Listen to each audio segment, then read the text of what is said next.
Assalamualaikum warahmatullahi wabarakatuh. Kembali lagi di channel saya seputar IT. Dan di video kali ini kita masih menganalisa sebuah malware lagi menggunakan XDBG. Di sini bagi kalian yang belum mendownload XDBG, nanti saya kasih linknya di deskripsi. Di sini ketika kalian sudah mendownload, kalian buka filenya. Untuk XDBG ini terbagi menjadi dua, yaitu X32DBG dan X64DBG. Di sini tergantung dari sampel yang ingin kita analisa. Di sini saya buka aja launchernya X96DBG. Ini adalah sebuah launcher. Di sini misal saya akan menggunakan X64DBG. Maka akan tampil halaman pertama dari X64DBG. Kalau udah, kalian klik file, lalu open. Lalu kalian pilih sampel mana yang ingin kalian gunakan atau kalian analisa. Di sini saya menggunakan contoh malware Olympic South Korea, di mana malware ini dia itu unik ya, dia itu berjalan di network dia. Malware ini sempat juga membuat heboh saat Olimpiade musim dingin di Korea Selatan tahun 2018 kalau nggak salah, di mana semua akses point yang ada di sekitar opening ceremony, nah itu terinfeksi oleh si malware ini. Jadinya orang-orang yang terhubung ke akses point bakalan terkena si malware ini. Kalau udah, kalian klik open.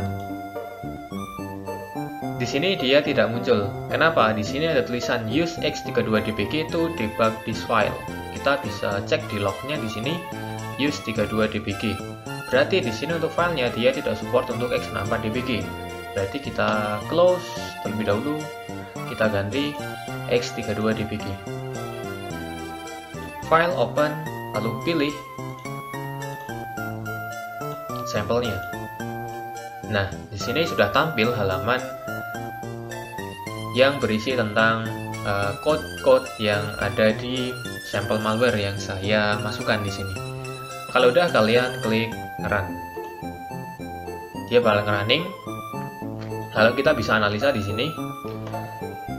Di pojok kiri ini yang OOCA ini adalah address, lalu yang di sebelahnya lagi itu adalah sebuah kode hex ya kalau nggak salah ini. Lalu yang sebelahnya adalah fungsi-fungsi. Di sini misal ini adalah fungsi mmove. Fungsi move ini digunakan untuk berpindah ke function lain, hampir sama seperti call.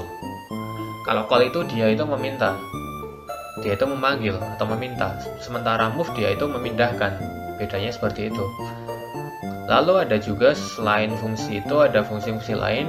Ada int3, dia mendefinisikan sebuah variabel seperti biasa.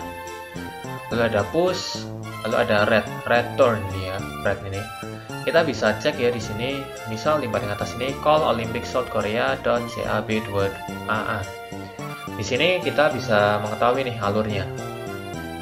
Kalian tinggal arahkan aja kursor kalian ke call-nya itu. Maka dia akan melakukan yang pertama itu push, lalu dia akan movement, lalu dia itu bakal jump. Lalu dia akan nge-push lagi di word-nya, lalu dia akan memanggil sebuah function Olympic South Korea.cb09b3. Lalu ada pop, lalu ada test, ada JNE, terus di CMP. CMP mungkin sebuah compile ya di sini kalau nggak salah. Lalu ada JNE lagi, lalu ada call lagi, dia memanggil lagi, lalu dia jump, lalu call. Oke. Kita double klik yang tadi, maka akan tampil yang alur seperti yang ditampilkan di kursor tadi. Ini adalah alurnya, sebelah kiri ini adalah alurnya di sini. Ini adalah panah-panah ini adalah alur dari si function-functionnya ini.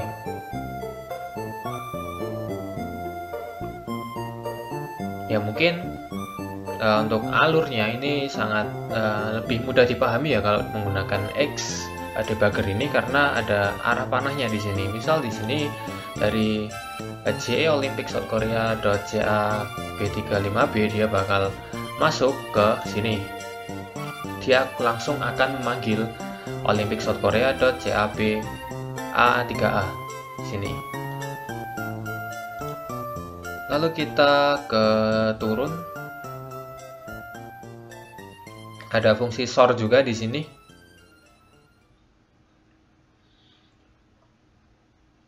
Lalu di sini ada entry point ya. Di sini pojok kiri bawah. INT3 breakpoint entry breakpoint di sini. Entry point di sini berarti si malware ini sedang atau menemukan sebuah celah ya di dalam sistem. Maka dia akan melakukan sebuah entry point di sini, atau dia bakal mencoba melakukan yang namanya privilege escalation di sini dengan cara dia memanggil si Olympic South Korea.cap967. Lalu di bawahnya move, dia memindahkan, lalu dia mengembalikan lagi, mereturn. Ya, untuk alurnya seperti ini. Untuk alur dari si Olympic South Korea, Olympic Destroyer nama lainnya. Lalu di samping kanan itu ada yang ada hide FPU, ada show ini.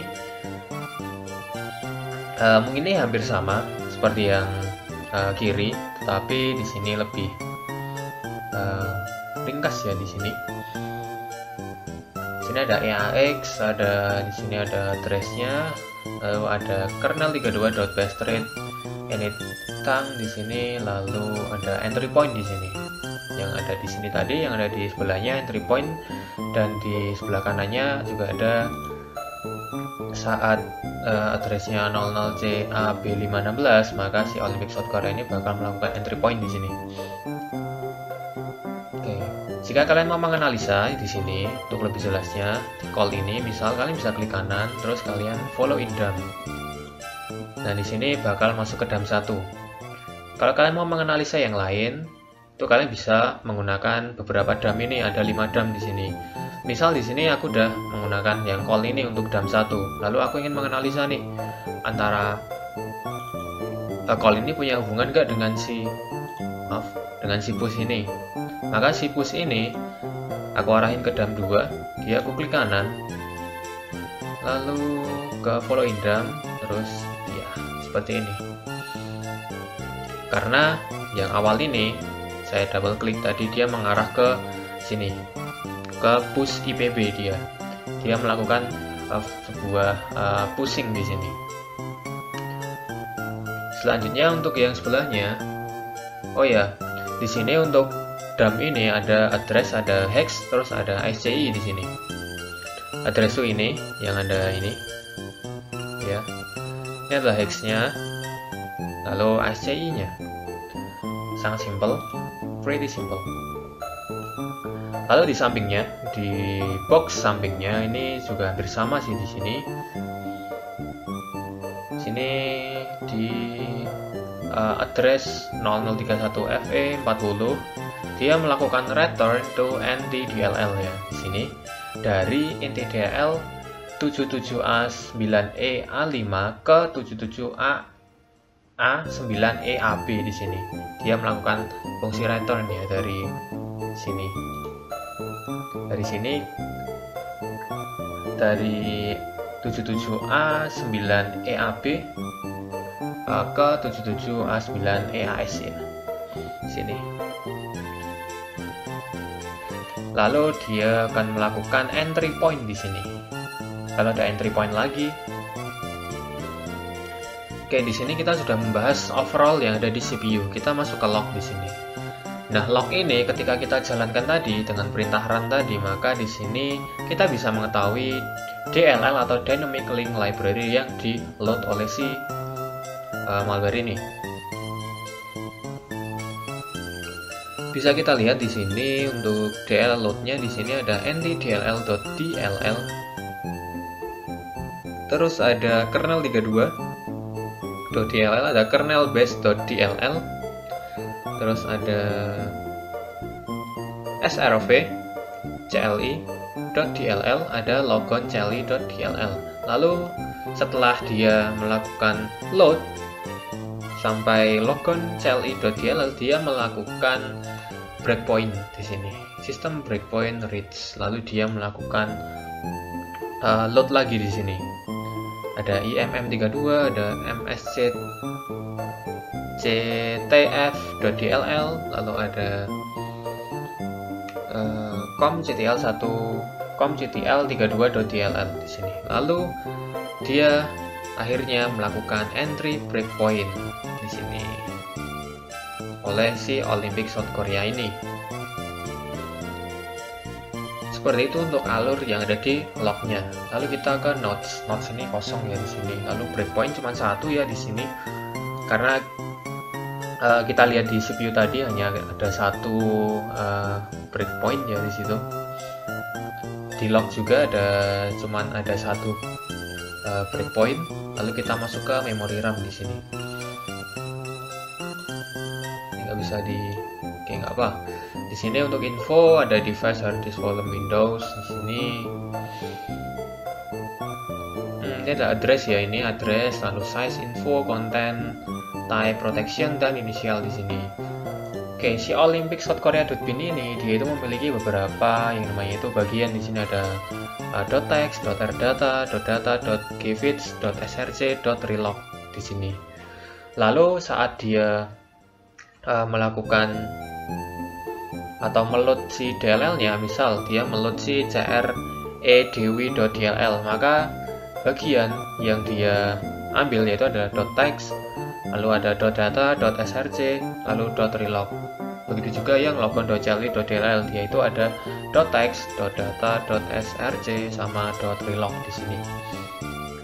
Di sini ada keterangan juga di mana .text ini adalah executable code, sementara .data ini adalah initial data, lalu ada src adalah resource, lalu relognya adalah base relocation di sini. Untuk gfits ini nggak ada ya artinya di sini.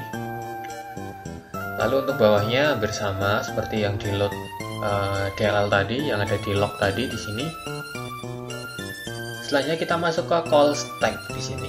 Nah, di sini call stack ini di mana si address ini dia itu melakukan pemanggilan di sini.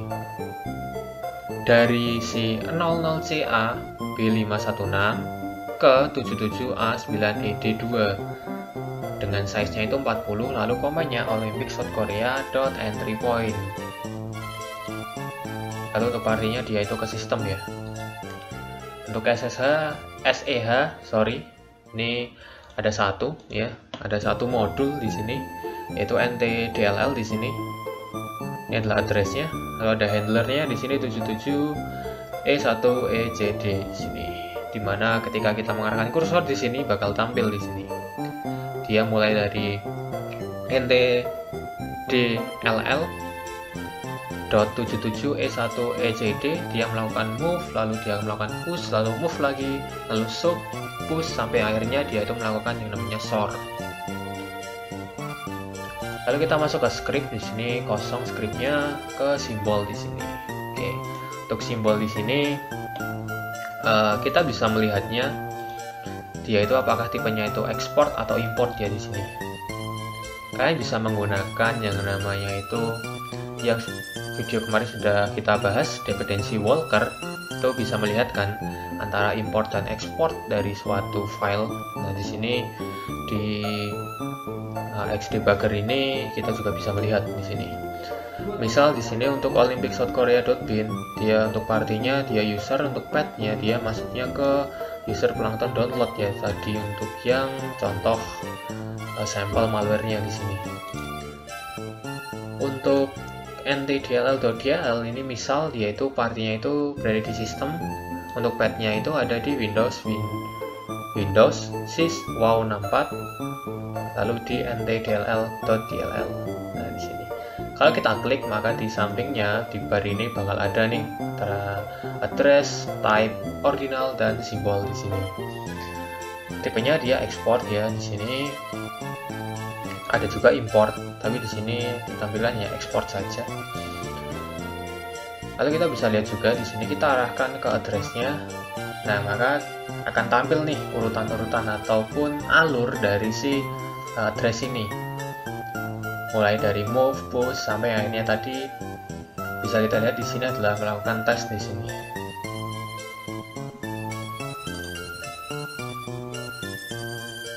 Kita lanjut ke source. Source-nya di sini kosong, untuk reference kosong, untuk thread, thread-nya ada satu di sini. numbernya ada main, untuk ID-nya 3708, untuk entry di sini beda ya, ini entry dan entry point itu beda ya di sini. Untuk entry ini 00C, lalu ada TEP, ada EIP, di sini ada substance count, ada priority dia normal, ada wait reason dia eksekutif, ada last error dia nggak ada, user time, kernel time, creation time, CPU cycles, dan yang terakhir ada name di sini. Lalu kita ke handle di sini, handlers. Di handlers ini nggak ada apapun. Lalu yang terakhir itu ada trace di sini. Dan untuk trace ini juga kosong di sini. Mungkin untuk lebih kita lebih menganalisa lagi itu lebih ke CPU sama lognya ya di sini. Kita bisa menganalisa di sini satu-satu.